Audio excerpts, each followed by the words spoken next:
नमस्कार, मैं हूँ सुजीत कुमार, कुंवरपुर पंचायत ईस्ट चंपारण बिहार से। आप सभी के बीच आज मैं फिर से इस वीडियो को आप सभी से निवेदन करूँगा कि इस वीडियो को पूरा देखें। और इस वीडियो को बनाने के पीछे मेरा एक मकसद है, जिसमें उस मकसद को भी मैं अब आपके सामने रखना चाहूँगा। आप सभी गणमान्य लोगों को मेरा तहे दिल से नमस्कार, शुक्रिया कि आप लोगों ने मुझे अभी तक जितना साथ दिया है, और जो साथ अभी तक आप लोगों ने दिया है वो साथ हमारा बना रहे और कंटिन्यूअस बना रहे। हम बात करने वाले हैं दो मुद्दों पे कि पंचायत में कुछ कन्फ्यूज़न है मुझे लेकर के, और अपने कुंवरपुर पंचायत में ये कन्फ्यूज़न को मैं दूर करना चाहता हूँ। अगर किसी के माइंड में ये कोई मैसेज है और कन्फ्यूज़न है, मतलब आप कहीं सकते में पड़े हुए हैं कि नहीं, ये रियली सुजीत कुमार जो हैं वो क्या करना चाहते हैं। कुछ लोगों के मन में क्वेश्चन है, प्रश्न है कि आप क्यों आना चाहते हैं, आप पंचायत के लिए ये सब क्यों कर रहे हैं, आए हैं तो तब से आप नल जल योजना को लेकर के आपने ये मुहिम छेड़ दी, राशन को लेकर के मुहिम छेड़ दी, और आप केस भी ले लिए अपने ऊपर। तो ये सारी चीज़ें लेकर के लोगों के मन में कन्फ्यूजन है, जिसे मैं दूर करना चाहता हूँ। आप सभी से निवेदन है कि आप अंत तक ज़रूर देखें मेरे इस वीडियो को, और मेरे इस विचार को ज़रूर आप लोगों से, अपने दोस्तों में शेयर करें, दोस्तों को दिखाएं। और मैं अपने सारे स्वयंसेवक संघ के सारे मेंबर को, सारे अपने साथियों को मैं तहे दिल से शुक्रिया करना चाहता हूं कि आप जहां भी काम कर रहे हैं, जिस गांव में भी काम कर रहे हैं, बहुत अच्छे से काम कर रहे हैं। आप चाहे आप कुंवरपुर में हो, चाहे आप परशुरामपुर में काम कर रहे हो, चाहे आप नारायण पकड़ी में काम कर रहे हो, चाहे आप हसनपुर में काम कर रहे हो, आप जहाँ भी कर रहे हैं बहुत बढ़िया काम कर रहे हैं।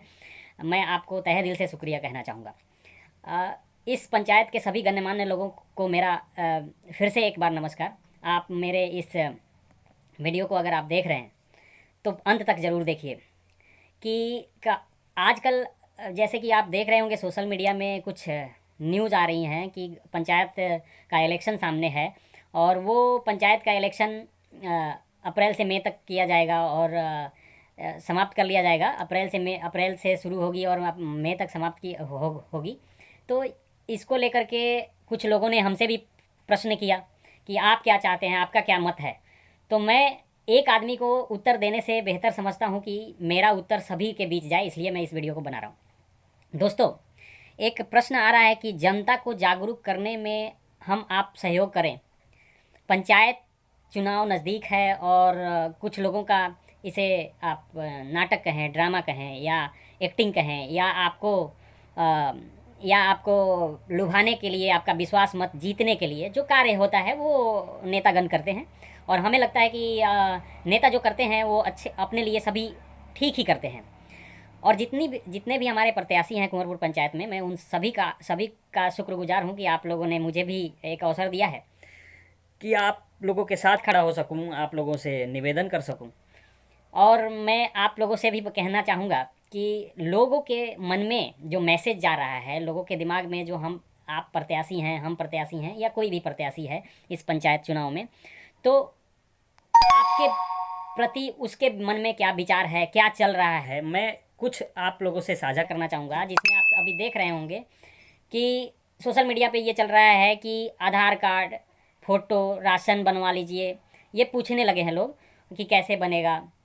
अब ये पूछने लगे हैं कि आप नौकरी में कैसे आएंगे, नौजवानों से पूछने लगे हैं, नौकरी के लिए इशारे करने लगे हैं कि हाँ यहाँ पे आप जाइए, यहाँ पे आपको नौकरी मिलेगी। तो ये सारी चीज़ें अभी आने लगी है। दोस्तों, मैं आप लोगों से ये निवेदन करना चाहूँगा कि आप जो कुछ भी ये देख रहे हैं, ये इसका फ़ायदा ज़रूर उठाएं, इससे पीछे ना हटें। लेकिन क्या ये इस समय ही होना चाहिए? एक मित्र ने पूछा, एक दोस्त ने पूछा, थोड़ी देर पहले अपने एक ग्रुप में पूछा गया, एक सोशल मीडिया पे पूछा गया कि ये सब ड्रामा है, आधार कार्ड बनवाना, फ़ोटो लाओ तुम्हारा वृद्धा पेंशन चालू कर देंगे, फ़ोटो लाओ राशन कार्ड बनवा देंगे, इस तरह के सारे प्रश्न लोग पूछने लगे हैं। तो क्या प्रत्याशियों पे, हम जो प्रत्याशी आज 8, 10, 12 जितने भी हों पंचायत में खड़े हो रहे हैं, तो क्या इन प्रत्याशियों पे विश्वास करना चाहिए हमें? तो एक प्रश्न एक मेरे भैया ने पूछा कि कैसे विश्वास करें, जब ये सभी लोग आधार कार्ड, हाल चाल, 5 वर्ष में कुछ किया नहीं और कभी पूछा नहीं, लेकिन विगत 15 वर्षों से हम काम कर रहे हैं, लेकिन कितना डेवलपमेंट हुआ पंचायत का, हमारा आदर्श गांव बना नहीं। तो आज लास्ट 5 वर्षों में क्या मेरा राशन कार्ड हो जाने से मैं आदर्श पंचायत का वासी हो जाऊंगा? अगर मेरा आधार कार्ड बन जाता है अभी 2 दिन में, तो क्या मैं आदर्श पंचायत का वासी हो जाऊंगा? अ, अगर मेरा मैंने कोई काम ब्लॉक में अटका हुआ है या फिर ज़िला में अटका हुआ है, तो वो मेरा अभी अभी हो जाता है, तो क्या मैं आदर्श पंचायत का वासी हो जाऊंगा? ये प्रश्न है।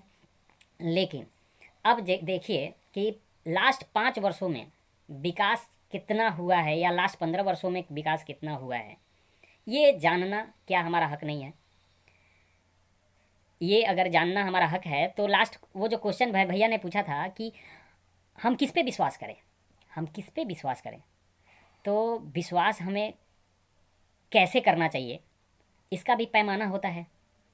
ज़िंदगी में पैमाने बनाए गए हैं और लोगों के द्वारा, विद्वानों के द्वारा हर चीज़ को परखा गया है। आप एचआर मैनेजमेंट अगर किए हुए हैं तो आपको मालूम होगा कि एक कैंडिडेट जब आपके सामने इंटरव्यू देने आता है, तो उससे एचआर, जो ह्यूमन रिसोर्स के मैनेजर होते हैं, वो 3 या 4 क्वेश्चन करने के लिए वो रेडी होते हैं पहले से, और 3-4 क्वेश्चन में ही वो उसको जज कर लेते हैं कि ये व्यक्ति मेरे लिए है, मेरे ऑर्गेनाइजेशन के लिए काम कर पाएगा या नहीं कर पाएगा।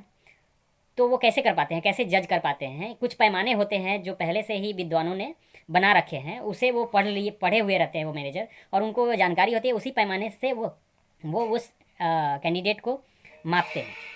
तो पैमाना क्या है? वो आपके मन में प्रश्न आ रहा होगा कि ये पैमाना मुझे अगर जानकारी हो जाए तो मैं भी अपने पंचायत में जो कैंडिडेट हैं, जो अभी प्रत्याशी हैं, तो उनको आप जज कर पाएंगे। तो मैं आपको हेल्प करूंगा, मैं इसमें सहायता करूंगा कि आप जान पाएँ कि आप कैसे अपने प्रत्याशी को जज कर सकते हैं, कैसे उनके नेतृत्व को जज कर सकते हैं, और किस तरह से आप समझ सकते हैं कि ये प्रत्याशी आपके लिए बेहतर है। मैं आपको कुछ टिप्स देना चाहूँगा कि जिस प्रत्याशी के बीच में मैं भी खड़ा हूँ, लेकिन मैं आपको ये टिप्स अपने एकदम जजमेंट के हिसाब से दे रहा हूँ। मैं कहीं से भी कोई अपने हित की बात नहीं कर रहा हूँ यहाँ पे। यहाँ आप इस प्रश्न को अपने से किसी विद्वान के पास ज़रूर लेके जाइएगा, और मैं जो बताने जा रहा हूँ उस विद्वान से आप डिस्कस ज़रूर करेंगे कि ये इन्होंने जो बताया है वो कहाँ तक सही है। किसी का विश्वास अर्जित करने के लिए अगर आप एक नेता हैं, तो आप में जो गुण होना चाहिए वो क्या होना चाहिए? पहला गुण तो एक नेतृत्व का ये होता है कि आप दूसरे के विश्वास को किस तरह से अर्जित करना चाहते हैं। वे ऑफ तो विश्वास अर्जित करने के लिए हमें आज देखने के लिए ये मिलता है कि नेतागण आते हैं अनेक अनेक तरीके से हमारे अंदर। जैसे अभी थोड़ी देर पहले हमने कहा कि आधार कार्ड, फोटो, ये सब पूछते हैं, तो वो चाहते हैं कि हम आपका विश्वास आप जीत लें, और आपके साथ कंटिन्यू नहीं कर पाते हैं।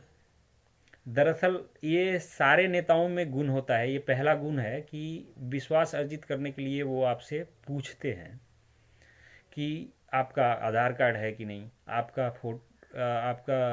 वृद्धा पेंशन चालू हुआ है कि नहीं, अगर आप बुजुर्ग हैं तो आपका, अगर आप स्टूडेंट हैं तो आपका क्या स्टूडेंट कार्ड बना है कि नहीं, आप अगर किसान हैं तो किसान कार्ड है कि नहीं आपके पास, अगर आप राशन के कैटेगरी में आते हैं तो क्या आपको राशन कार्ड बना है कि नहीं, आपको राशन सही समय पर सही वजन में मिल रहा है कि नहीं। तो ये सारी चीज़ें प्रत्याशियों का काम होता है कि आपसे पूछें। लेकिन ये देखने के लिए आपको कब मिलेगा, इंटरेस्टिंग चीज़ है कि आपको लास्ट माने 5 सालों में या 15 सालों में नहीं दिखेगा। जब जब वोट आते हैं तब हम विरोधी हों या पावर में हों, वो सभी आके पूछना शुरू करते हैं। तो ये आपको देखने के लिए तो एक पैमाना तो ये हो गया कि कौन सा व्यक्ति है जो आपको आपके विश्वास को जीतने के लिए और उसको कायम रखने के लिए, ना कि सिर्फ जीतना, जीत लिया फिर उसका काम हो गया तो फिर आपको पूछ नहीं रहा है, तो ये गलत है। तो आपका वो कौन सा प्रत्याशी हो सकता है जो आपके विश्वास को जीत भी सकता है और उसे कायम भी रख सकता है। तो एक जज यहाँ पे एक पॉइंट हुआ, पहला पॉइंट। अब दूसरा पॉइंट आपको दिखेगा कि अहंकार एक बहुत बड़ा मुद्दा है, जिसे आप देख करके पर उससे परख सकते हैं कि बुजुर्गों ने कहा है कि उस कौन से व्यक्ति के अंदर बहुत ज़्यादा घमंड है, अहंकार है, माने आत्महीन है और अपनी मातृभाषा से भी परे है।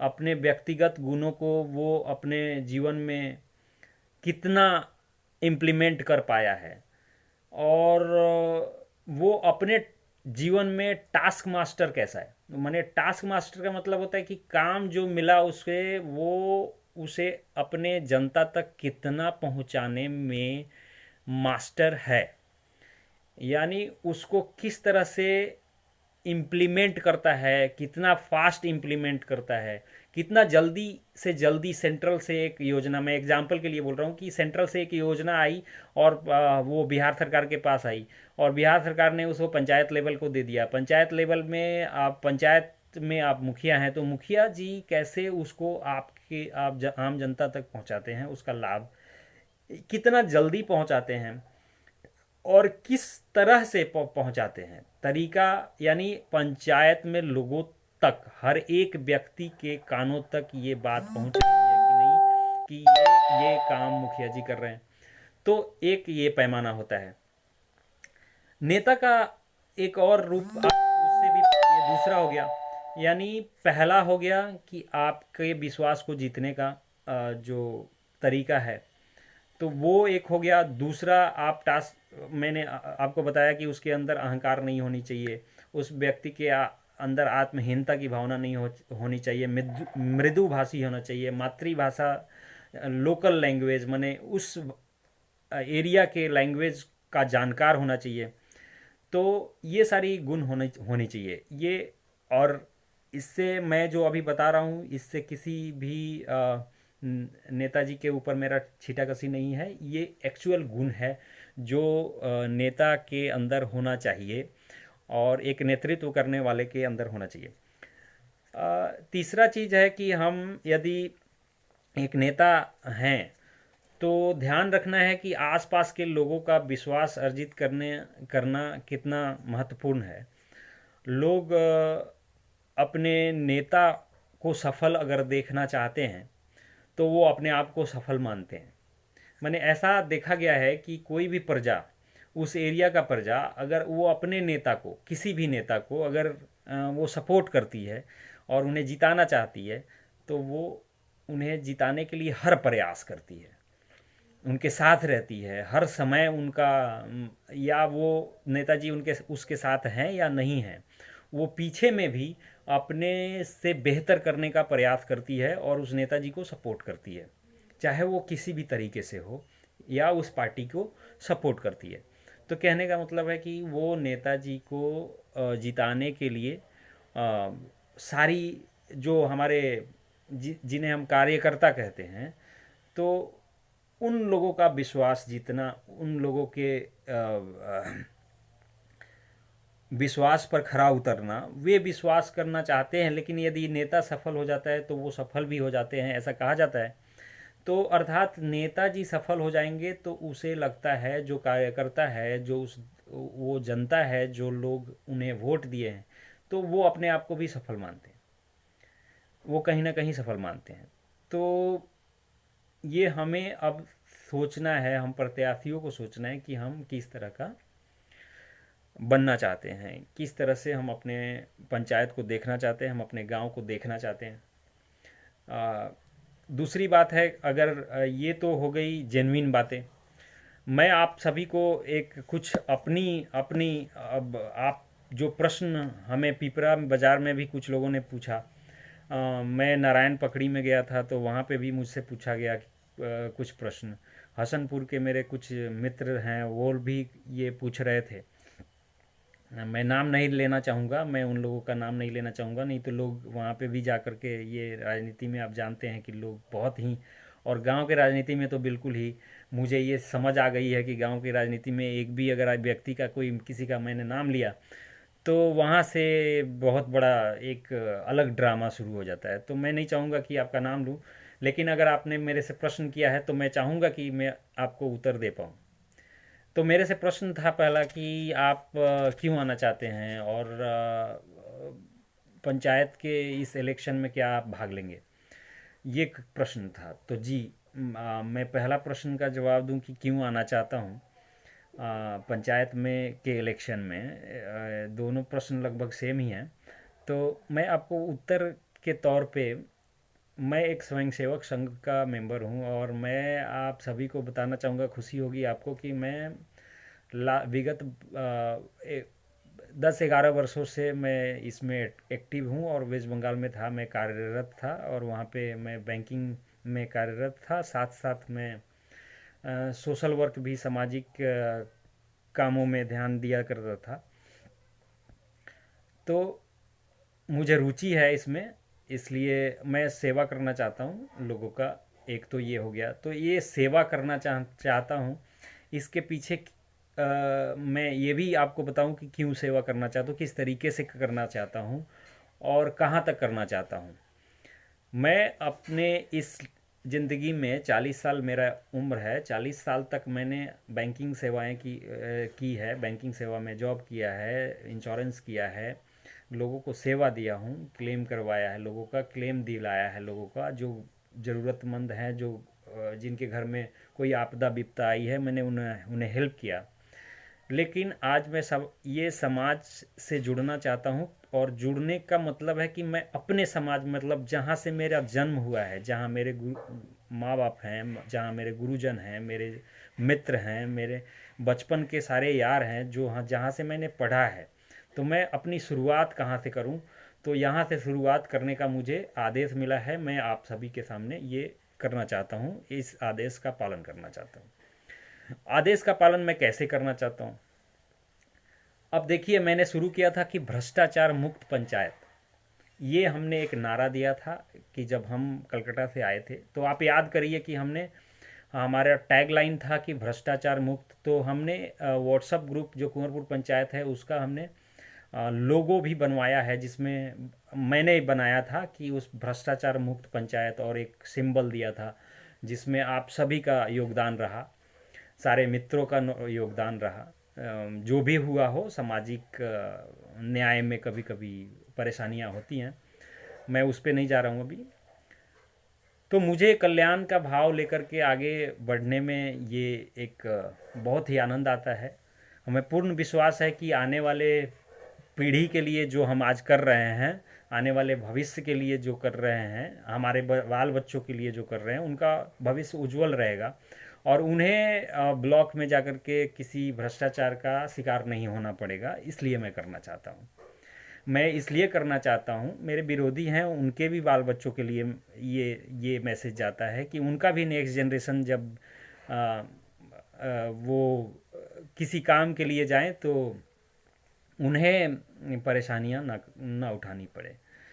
दूसरा मैं कहना चाहूँगा कि चाहे कोई भी क्रिमिनल बैकग्राउंड का प्रत्याशी हो या 15 साल से धन के बदौलत चुनाव जीतने वाला प्रत्याशी, या उनके नियत का स्पष्ट रूप से उसकी स्पष्टता आपके सामने नहीं हो, आप सभी इसके बारे में जानते हैं, आप देख चुके हैं, अब मुझे इसके बारे में कुछ कहने की ज़रूरत नहीं है। और जो लोग शासन में अभी तक पंचायत में हैं, वही विपक्ष की भूमिका अगर आप देखें तो जिनको निभाना चाहिए था वो नहीं निभाए। जो विपक्ष में खड़ा होते हैं और वो सिर्फ 5 साल के बाद ही आते हैं, सामने आते हैं। और मैं ये राजनीतिक की थोड़ी सी बातें कर रहा हूँ, लेकिन आप बुरा ना मानेंगे, मैं थोड़ा स्ट्रांग बोलता हूँ, हो सकता है परेशानियाँ हों आपको, लेकिन आप अपने अगर आने वाले कल को देखेंगे, फ्यूचर भविष्य को देखेंगे, तो मुझे धन्यवाद ज़रूर देंगे आप। चाहे आप विरोधी हैं, लेकिन आप मुझे धन्यवाद ज़रूर देंगे कि सुजीत कुमार एक व्यक्ति है जो गांव में इस तरह चाहता है, उसका विचार ऐसा है। और मैं अपने विचारों को लिखता भी हूँ, मैं आप लोगों को दिखाऊंगा भी कि जो लोग शासन में अभी तक पंचायत में राज कर रहे हैं, वही विपक्ष की भूमिका अगर आप देखें तो जिनको निभाना चाहिए वो विपक्ष की भूमिका भी नहीं निभा पाते हैं, वो सिर्फ 5 साल पर आते हैं। ये कारण। तीसरा हमको देखने के लिए मिला कि जिस विकास की गति को हम देख पा रहे हैं पंचायत में, अपने पंचायत के हर टोला में, चाहे परशुरामपुर हो, नारायण पकड़ी हो, आप हसनपुर हो या फिर कुंवरपुर हो, हर गांव में जो आप गति को, जिस गति को देख रहे हैं, ये गति से विकास बेसिकली मैंने कहीं लगाव ही नहीं रखता है, और जिस गति से होना चाहिए वो नहीं हो रहा, नहीं हुआ है, क्योंकि इनकी कार्य शैली जो है, इनकी कार्य पद्धति जो है, इनको आती नहीं है या फिर ये जानते नहीं।